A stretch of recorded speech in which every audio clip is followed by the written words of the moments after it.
Keto diet को क्या diabetes reversal की डाइट कहा जा सकता है? और ये कीटो डाइट होता क्या है और क्या इससे ब्लड शुगर को कंट्रोल करने में कुछ मदद मिल सकती है?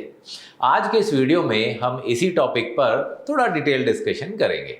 नमस्कार दोस्तों, मैं हूं लोकेंद्र तोमर और आप देख रहे हैं चैनल डायबेक्सी, जहां हम डायबिटीज मैनेजमेंट से रिलेटेड साइंटिफिक इंफॉर्मेशन बड़ी ही सिंपल लैंग्वेज में शेयर करते हैं।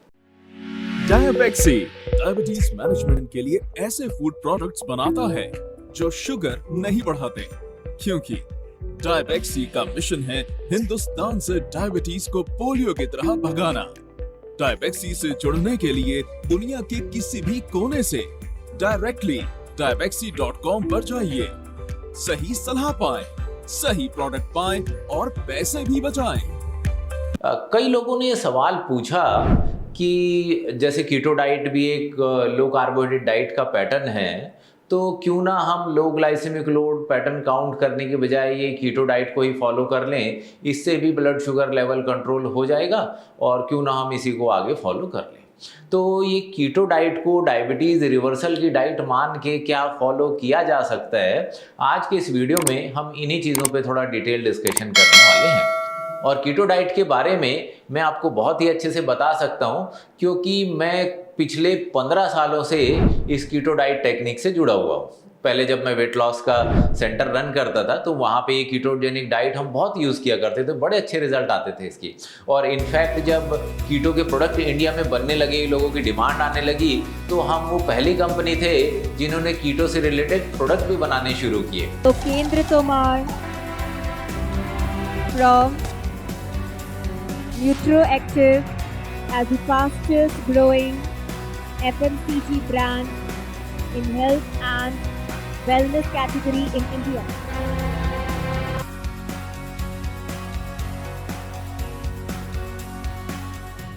तो ये न्यूट्रोएक्टिव कीटो आटा ये बहुत ही पॉपुलर प्रोडक्ट है, अमेजॉन पे काफ़ी सेल होता है। और जो डायबेक्सी हमारा ब्रांड है वो लो ग्लाइसेमिक लोड पैटर्न पे डिज़ाइन किया गया है। वो डायबिटिक पीपल के लिए या वो लोग जो शुगर फ्री फूड प्रोडक्ट्स खाना चाहते हैं उनके लिए हमने ये डायबेक्सी ब्रांड लॉन्च किया है। तो न्यूट्रोएक्टिव डायबेक्सी ये दोनों हमारे ही ब्रांड हैं और ये आपको डायबेक्सी की वेबसाइट पे मिल सकते हैं। इवन बहुत सारी ई-कॉमर्स प्लेटफॉर्म पे भी ये सारे प्रोडक्ट आपको मिलते हैं। सबसे पहले तो हम ये देखते हैं कि कीटो डाइट होती क्या है और कहाँ से इसका उद्गम हुआ, कहाँ से पहली बार लोगों ने कीटो डाइट के बारे में जाना। तो अगर हम प्राचीन समय में जाएं, जब आयुर्वेद वगैरह था, जब पुरानी सभ्यता थी, तो वहाँ हमेशा से ये माना जाता था कि अगर हम फास्टिंग करें, कुछ नहीं खाएं, तो बहुत सारी बीमारियाँ ठीक हो सकती हैं। और फास्टिंग को एज ए टूल यूज़ किया जाता था बहुत सारी बीमारियों को दूर करने के लिए। तो 1911 में दो साइंटिस्ट थे, ग्यूलेब और मैरी। इन लोगों ने देखा कि अगर हम फास्टिंग करते हैं हफ्ते में 3 बार, तो जो मिर्गी के दौरे आते हैं, जिसको एपिलेप्सी कहा जाता है, तो मिर्गी के दौरे कम आते हैं। तो बच्चों में जिनको मिर्गी के दौरे आते थे, अगर उनको फास्टिंग करा दें तो उनको ड्रास्टिक रिडक्शन होता था। जो मतलब जो फ्रीक्वेंसी होती थी दौरे आने की, जो मिर्गी के दौरे पड़ने की फ्रीक्वेंसी एकदम कम हो जाती थी। तो उन्होंने ये बात लिखी और साइंटिफिक लिटरेचर इस पे पब्लिश किया कि फास्टिंग को एपिलेप्सी के ट्रीटमेंट के लिए यूज़ किया जा सकता है। तो फिर इस पे और सारे साइंटिस्ट ने काम किया और उन्होंने देखा कि जब हम फास्टिंग करते हैं तो फास्टिंग में बॉडी में कीटोन जनरेट होते हैं और वो जो कीटोन जनरेट होते हैं वो फैट के ब्रेकडाउन से आते हैं। और जो कीटोन है वो हमारी बॉडी में एज ए फ्यूल यूज़ होते हैं, एज ए एनर्जी के लिए यूज़ किए जाते हैं। जनरली तो जैसे हमारी बॉडी ग्लूकोज यूज़ कर रही है, लेकिन अगर उसको कीटोन मिले तो बॉडी कीटोन का भी यूज़ कर सकती है। तो ये एस्टेब्लिश हुआ कि जब हम फास्टिंग करते हैं तो कीटोन जनरेट होते हैं और कीटोन फैट के ब्रेकडाउन से आते हैं। और अगर बॉडी में ketone as a source of fuel use किया जाता है तो मिर्गी के दौरे जो पड़ते हैं, एपिलेप्सी, उनका जो फ्रीक्वेंसी है वो काफ़ी कम हो जाता है। तो 1921 में डॉक्टर वाइल्डर थे, मेयो क्लिनिक जो अमेरिका में है, उन्होंने ये देखा कि अगर हम इनको फास्टिंग कराएं तो प्रॉब्लम ये है कि अगर हम कंटिन्यूसली फास्टिंग कराते रहेंगे तो वो आदमी का तो वेट लॉस होता होता एकदम हड्डी का ढांचा बन जाएगा। तो क्यों ना कुछ ऐसा तरीका निकाला जाए कि जिससे ये कीटोन जनरेट भी होते रहें और उसका न्यूट्रिशनल वैल्यू भी मेंटेन किया जा सके। तो उन्होंने ये कीटोजेनिक नाम का जो वर्ड है ये इजाद किया, कीटोजेनिक डाइट, कि ऐसी डाइट हम दें जिसमें उसकी बॉडी में कीटोन्स जनरेट होते रहें। और ऐसी सिचुएशन को मेंटेन करने के लिए उन्होंने कहा कि हमें अपनी डाइट में कार्बोहाइड्रेट को एकदम कम कर देना है, ग्लूकोज कंपोनेंट को कम कर देना है और हमें अपनी डाइट में फैट कंपोनेंट को बढ़ा देना है।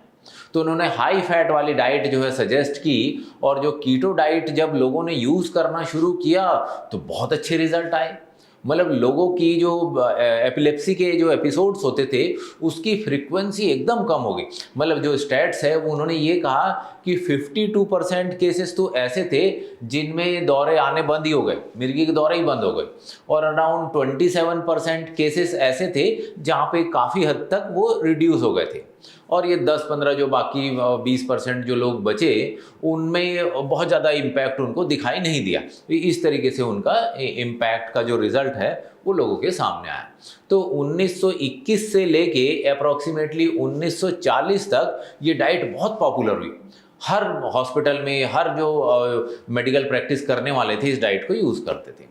लेकिन 1940 में जाके जो फार्मास्यूटिकल कंपनीज थी उन्होंने कुछ दवाइयाँ जो है डिस्कवर की, जो फिनोटाइन, फिनोबार्बिटोन, सोडियम वैल्पोरेट, ऐसे बहुत सारी दवाइयाँ होती हैं जो मिर्गी के दौरे के जो पेशेंट हैं उनके लिए यूज़ की जाती हैं। तो अब जैसे ही दवाइयों की डिस्कवरी हुई, फार्मास्यूटिकल कंपनीज ने अपनी दवाइयाँ बेचना शुरू कर दिया। और जैसा कि आप जानते ही हैं कि जब दवाइयाँ चल रही होती हैं तो ज़्यादातर केसेस में डाइट का कोई बहुत ज़्यादा रोल रहता नहीं है। लोग कहते हैं कि भाई जो खाना है जो मर्जी खाओ, बस टाइम पे गोली खाते जाओ, टाइम पे गोली खाओ, फिर जो मर्जी आए वो खाओ। तो जनरली इस तरीके की डाइट के पैटर्न बहुत से लोग सजेस्ट करते हैं कि जो मर्जी वो खाओ। तो यही यहाँ भी होने लगा कि भाई डाइट तो आप अपने हिसाब से ले लो, ये दवाइयाँ हैं, ये इनको दवाइयों को आप रेगुलरली खाते रहो तो आपको मिर्गी के दौरे नहीं आएंगे। चलो जी, अब ऐसा आगे चलता रहा। तो 1990 के आसपास, यहाँ से देखिए 1940 है अब और 50 साल बाद, 1990 के आसपास एक अमेरिका में हॉलीवुड के जो फिल्म प्रोड्यूसर थे उनका बेटा था, 2 साल का छोटा बच्चा था और उसको एपिलेप्सी हो गई, मिर्गी के दौरे आने लगे। अब 2 साल का छोटा बच्चा, एपिलेप्सी हो गई, क्या करें? तो अब उनको कुछ समझ में नहीं आ रहा था, ट्रीटमेंट से भी कुछ खास फ़ायदा उनको नहीं हो रहा था। तो उनकी जो डाइटिशियन थी जो उसने उन्हें बताया कि सर 1920 में ये कीटोजेनिक डाइट चलती थी, तो क्यों ना हम कीटोजेनिक डाइट, वो चार्ली नाम था उनके बच्चे का, चार्ली पे हम ये कीटो डाइट हम फॉलो करते हैं और देखते हैं क्या रिजल्ट आता है। तो वो उसको दूध पिलाने के बजाय फैट पिलाने लगे और फैट से उन्होंने देखा उनकी जो एपिलेप्सी के जो एपिसोड थे एकदम ड्रास्टिकली रिड्यूस हो गए और वो काफ़ी अच्छा फील करने लगा। तो वो जो फिल्म डायरेक्टर थे, पैसे वाले आदमी थे, बड़े इंप्रेस हुए। तो उन्होंने एक चार्ली फाउंडेशन करके एक फाउंडेशन क्रिएट किया, एनजीओ क्रिएट किया और वो लोगों को एजुकेट करने लगे इसके बारे में। और फिर उन्होंने 1997 में एक फिल्म बनाई इसके ऊपर और फिल्म का नाम था फर्स्ट डू नो हार्म। ये फर्स्ट डू नो हार्म उन्होंने वहाँ से वर्ड लिया कि जो वो हिपोक्रेटिक ओथ होती है ना, जो डॉक्टर्स को लेते हैं, डॉक्टर्स लोग लेते हैं अपना डिग्री कंप्लीट करने के बाद में कि हम सबका भला करेंगे और अपना जो विवेक है उसका अच्छे से इस्तेमाल करेंगे, तो वो उसमें से उन्होंने ये वर्ड लिया। और इस मूवी की कहानी बहुत बढ़िया थी क्योंकि इन्होंने जो उनका एक्सपीरियंस था अपने बेटे के साथ, उसी के बेसिस पे इन्होंने इस मूवी को डिज़ाइन किया। तो इस मूवी में कुछ ऐसा दिखाएगा, बहुत बढ़िया मूवी है, इसको ज़रूर देखिएगा। ये यूट्यूब पे ही अवेलेबल है, first do no harm movie अगर आप लिखेंगे फुल मूवी भी अवेलेबल है और इसका छोटा सा ट्रेलर भी अवेलेबल है। आप देखेंगे तो आपको आसानी से यूट्यूब पे मिल जाएगा। कहानी इस मूवी में कुछ ऐसी है कि एक 8 साल का बच्चा होता है और बढ़िया जैसे सब बच्चे खेलते हैं वैसे भी वो भी खेल रहा होता है। अचानक एक दिन वो खेलता खेलता गिर जाता है तो बेहोश हो जाता है। तो लोगों को लगता है कि पता नहीं, घर वालों को लगा पता नहीं ऐसे हो गया होगा, अब अचानक क्या करें उसको, कुछ ऐसी बात नहीं। फिर ये 1-2 बार और रिपीट हो गया ऐसे कि अचानक खेलता खेलता वो बेहोश सा हो जाता था, गिर जाता था। तो उसको वो हॉस्पिटल में लेके गई कि भाई इसका चेक करो कि क्या प्रॉब्लम है। तो वहाँ डायग्नोज हुआ कि भाई इसको तो एपिलेप्सी के दौरे आते हैं। तो उसको वो जो दवाइयाँ, जो अंग्रेजी दवाइयाँ थी वो इंजेक्शन देने लगे, टैबलेट खिलाने लगे, उसकी हालत और ख़राब हो गई। और उसको तो बताया गया कि भाई इसके और भी कुछ साइड इफ़ेक्ट हो सकते हैं। तो उसकी जो मदर थी, वो मदर बड़ी परेशान रहने लगी। उसने कहा कि भाई मुझे तुमसे इलाज नहीं कराना, तुम एक काम करो, मेरा बच्चा मुझे दो, मैं तो घर लेके जा रहा हूँ, मैं खुद इलाज करूँगी। तो वो उसको बच्चे को उठा के अपने घर लेके गई और उनके साथ एक डाइटिशियन थी जो नर्स थी। उन्होंने बताया कि ये 1920 में जो कीटोजेनिक डाइट थी इसको यूज़ करते हैं, और उन्होंने उस बच्चे के ऊपर ये कीटोजेनिक डाइट को यूज़ करना शुरू किया, कीटो डाइट उन्होंने फॉलो करना शुरू किया, और धीरे धीरे बच्चे की जो हालत है वो इम्प्रूव होने लगी। और मूवी के एंडिंग में दिखाया कि वो एकदम हष्ट पुष्ट खेलता हुआ बहुत बढ़िया वो रहने लगा, और कीटोजेनिक डाइट से उसकी हेल्थ जो है अच्छी हो गई, और फिर उसको जो मिर्गी के दौरे थे वो होने बंद हो गए। इस टाइप की मूवी की स्टोरी है, देखिएगा बहुत बढ़िया मूवी की स्टोरी है। तो 1997 में जब ये मूवी आई तो उसके बाद दुनिया भर में धीरे धीरे कीटोजेनिक डाइट पॉपुलर होने लगी, और 2015 के आसपास ये दुनिया में सब जगह यूज़ की जा रही थी, क्योंकि जो साइंटिस्ट थे उन्होंने देखा कि जो कीटोजेनिक डाइट है इसका रोल ब्लड शुगर कंट्रोल में भी आ रहा है, वजन घटाने में भी आ रहा है, कोलेस्ट्रॉल कम करने में भी आ रहा है, पीसीओडी ठीक करने में भी आ रहा है, इवन जो दिमाग है उसको ज़्यादा शार्प करने में भी आ रहा है, एजिंग रोकने में भी आ रहा है, जो डिमेंशिया, जो लोगों की याददाश्त कम होती है उसमें भी आ रहा है। तो इसके जो एडवांटेज है वो बहुत जगह देखे गए, और इसके कारण ये बहुत सारी कंट्रीज में पॉपुलर हो गई, इंडिया में भी काफ़ी पॉपुलर हो गई। तो जो कीटोजेनिक डाइट के बारे में जो सवाल आए हैं वो ये आए हैं कि क्या अब इसको हम डायबिटीज़ के लिए यूज़ करें। तो उससे पहले अब कितने टाइप की कीटो डाइट होती है, कैसे करते हैं, थोड़ा सा वो समझते हैं, ताकि हम अल्टीमेट कंक्लूजन पे पहुंच सके कि हमें करना है या नहीं करना है।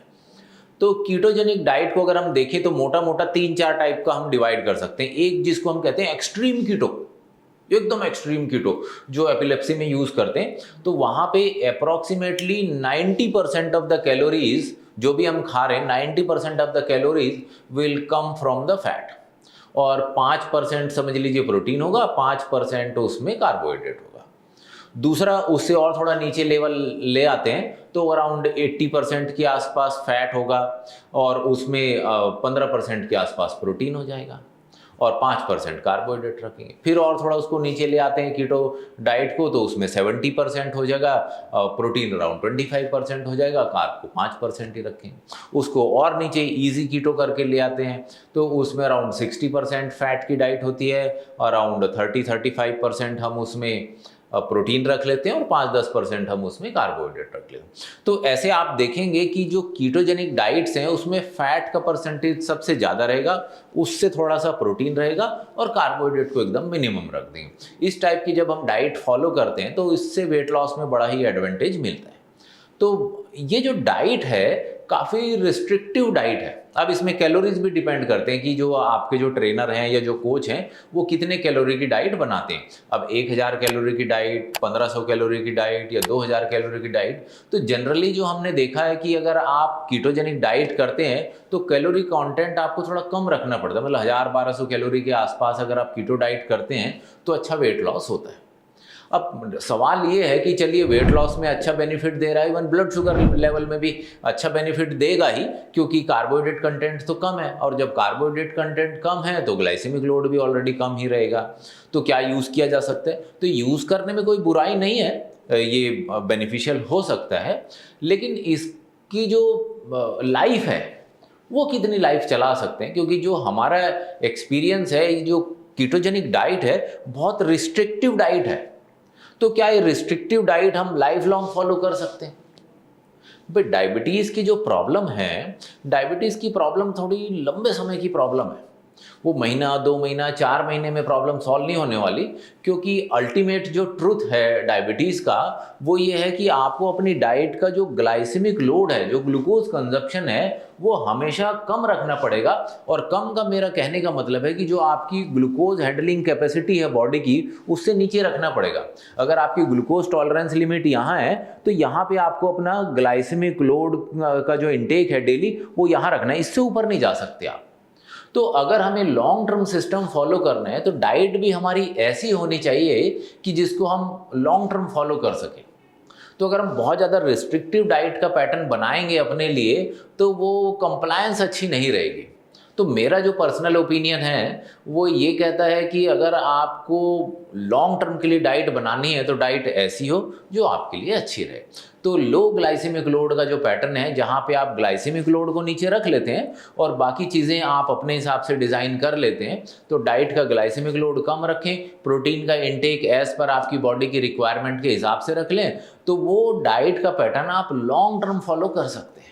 तो मेरा मानना है कि अगर हमें लॉन्ग टर्म सोच रखनी है तो हमें लो ग्लाइसेमिक लोड डाइट का पैटर्न जो हम डायबेक्सी आटे के साथ आपको बताते हैं, वो वाला पैटर्न आपके लिए ज़्यादा अच्छा रहेगा और उसमें आपको ज़्यादा एडवांटेज मिलेगा, ज़्यादा कंट्रोल रहेगा और उसमें आपके पास ऑप्शंस भी ज़्यादा होते हैं। तो लॉन्ग टर्म स्टेबिलिटी डाइट की बने रहेगी, लॉन्ग टर्म सस्टेनेबिलिटी रहेगी।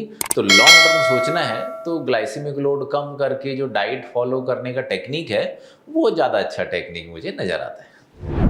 Thank you.